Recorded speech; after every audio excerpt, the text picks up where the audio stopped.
ये अब सभी को पता है कि ज़्यादा पैसा अगर कमाना है तो सेल्स से बेस्ट ऑप्शन शायद ही कोई है। चाहे हम कहीं जॉब कर रहे हैं या बिजनेस, सेल से ज़रूर कनेक्टेड होंगे। तो आज इस वीडियो को एंड तक देखें जिसमें हम जानेंगे कि सेल्स करने की बेस्ट टिप्स क्या हैं। सो वीडियो को स्किप ना करें और एंड तक बने रहें।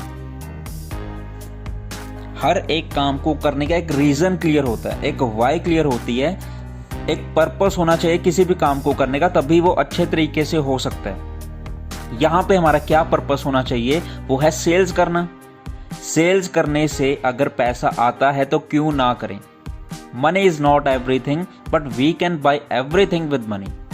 सो पैसा तो कमाना बहुत ज़रूरी है भाई साहब। किसको पैसा नहीं चाहिए, सभी को चाहिए, हर एक को चाहिए। और पैसा आएगा कहाँ से? एक शॉपकीपर को सेल से, एक बिजनेसमैन को सेल से, एक नेटवर्कर को सेल से। और सेल्समैन का मतलब ही है सेल करना, जहां से वो पैसा कमाएगा।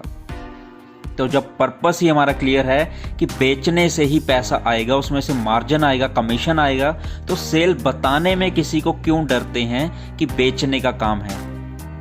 बेचने का काम घर घर जाके भी होता है। बेचने का काम एक बिजनेसमैन टेबल पे बैठ के भी ऑर्डर्स देके करता है। तो नेटवर्क मार्केटिंग कंसेप्ट बिल्कुल अलग है। हो सकता है सेल्स लाइन में पैसा पहले ना आए, बट धीरे धीरे कैसे आएगा, एक्सपीरियंस होना चाहिए उस चीज के लिए। पैसा सेल्स लाइन के अलावा इतना ज्यादा और कहीं नहीं है।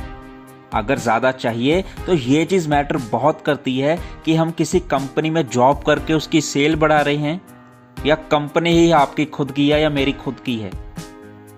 अगर बंदे जोड़ने भी पड़े उसके बाद, तो भी एक बिजनेस का ही पार्ट है।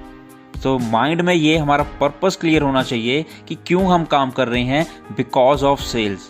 पैसा किस में आएगा? सेल्स लाइन से आएगा। अपने बिजनेस को सेल करने हम निकल तो पड़े, क्या बिजनेस रिलेटेड प्रोडक्ट्स को खुद एक्सपीरियंस किया? अगर नहीं किया तो बिना प्रैक्टिकल नॉलेज के हम कितना ज़्यादा आगे बढ़ सकते हैं। सक्सेस तो क्या मिलनी है, कोई अचीवमेंट भी शायद ही हो। बिजनेस में पहले तो बताया जाता है कि ये बिजनेस बातों के हैं। जितनी बातें अच्छी करेंगे उतना बंदा कन्विंस होगा। पर बातें कर करके कितने लंबे टाइम तक किसी को हम कन्विंस कर सकते हैं? एक बार तो प्रैक्टिकली नॉलेज पे बात करनी ही पड़ेगी। सो प्रैक्टिकल नॉलेज तभी होगी अगर प्रैक्टिकली हमने प्रोडक्ट्स को यूज़ भी किया है। सो नॉलेज पर पहले काम किया जाए तो बहुत अच्छी सामने वाले तक भी वो नॉलेज हम ट्रांसफ़र कर सकते हैं। सो इसीलिए कहते हैं कि पहले इस्तेमाल करो फिर विश्वास करो। सो लोग भी तभी विश्वास करेंगे जब उनको वही चीज़ जो बता रहे हैं वो फील भी करवा पाएंगे। सो प्रोडक्ट पहले यूज़ करना, इसमें कंजूसी नहीं करनी चाहिए। हर एक कस्टमर किसी दुकान या किसी शोरूम पे प्रोडक्ट खरीदने नहीं आएगा। ये बात तो हमें क्लियर करके चलना चाहिए और ये हमें पता भी होता है। चाहे वो कस्टमर आप हो चाहे मैं हूँ, पर सेल्समैन अपनी नॉलेज और स्किल्स को यूज़ करके प्रोडक्ट की क्वालिटी कस्टमर तक ज़रूर पहुँचा देता है। और इससे सेल्स भी इंक्रीज होती है, क्योंकि एक सेल्समैन को पता है कि एक कस्टमर एक्सपेक्ट क्या करता है, उसकी एक्सपेक्टेशन क्या है।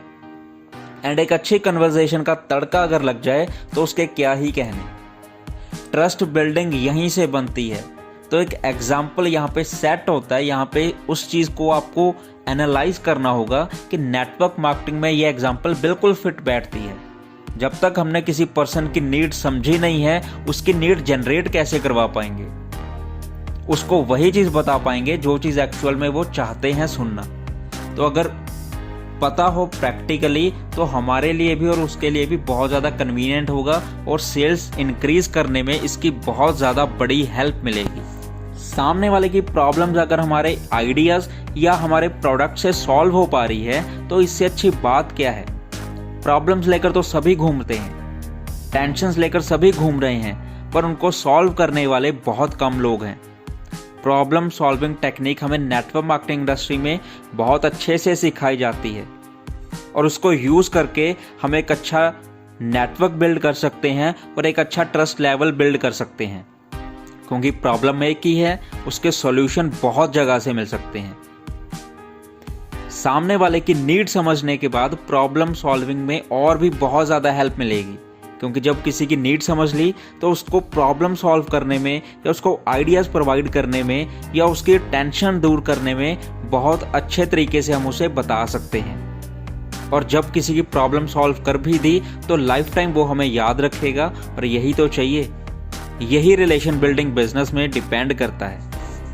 एंड एक बात और है इसमें कि अगर हम फॉलोअप पे और ज़्यादा ध्यान दें, फॉलोअप करने में ध्यान दें, तो किए गए हार्ड वर्क से बहुत अच्छा रिजल्ट आ सकता है, और जो हमें चाहिए, जो एक्सपेक्टेड है। ऐसी ही और इंटरेस्टिंग वीडियोस देखने के लिए हमारा चैनल ज़रूर सब्सक्राइब करें, ताकि आने वाली वीडियोस भी आपको मिल सके।